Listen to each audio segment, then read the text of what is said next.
12ನೇ ವರ್ಷದ ಶ್ರೀ ಸಾಯಿ ಗುರುಪೂರ್ಣಿಮಾ ಜಾತ್ರಾ ಮಹೋತ್ಸವಕ್ಕೆ ಪ್ರತಿ ವರ್ಷದಂತೆ ಈ ವರ್ಷವೂ ಸಹ ಶ್ರೀ ಸಾಯಿ ರಥ ತಾಲೂಕಿನಾದ್ಯಂತ ಸಂಚರಿಸಿ ಶ್ರೀ ಸಾಯಿ ಬಾಬರ ಅತ್ಯಂತ ಪ್ರಿಯವಾದದ್ದು ಭಿಕ್ಷಟನೆ.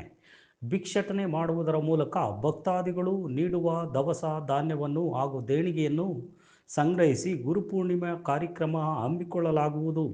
ಶ್ರೀ ಸಾಯಿ ರಥವನ್ನು ಶ್ರೀ ಶಿರ್ಡಿ ಸಾಯಿ ಬಾಬಾ ಮಂದಿರದಲ್ಲಿ ಶ್ರೀ ವಾಲ್ಮೀಕಿ ಹರ್ಷಾನಂದ ಸ್ವಾಮೀಜಿ ದಾಸನಾಯಕನಹಳ್ಳಿ ಇವರು ಶ್ರೀ ಸಾಯಿ ರಥಕ್ಕೆ ಚಾಲನೆ ಕೊಟ್ಟರು. ಈ ಸಂದರ್ಭದಲ್ಲಿ ಶ್ರೀ ವೆಂಕಟ ಸಾಯಿ ಸೇವಾ ಟ್ರಸ್ಟ್ನ ಆಡಳಿತ ಮಂಡಳಿಯ ಬಿಸಿ ಸಂಜುಮೂರ್ತಿ, ಕೆಎಂ ಜಗದೀಶ್, ಕಾರ್ತಿಕ್ ಎಸ್ ಮೂರ್ತಿ, ಹೇಮರೆಡ್ಡಿ, ರಾಘವೇಂದ್ರ, ರೇಣುಕಸ್ವಾಮಿ, ವಿಕಾಸ್, ಸಂಜಯ್, ವೀರಭದ್ರಪ್ಪ, ಪ್ರೇಮ್ ಹಾಗೂ ಸಾಯಿ ರಥ ಚಾಲಕರಾದ ಸತೀಶ್ ನಾಗರಾಜ್ ಹಾಗೂ ಶ್ರೀ ಸಾಯಿ ಭಕ್ತರು ಇತರರು ಇದ್ದರು.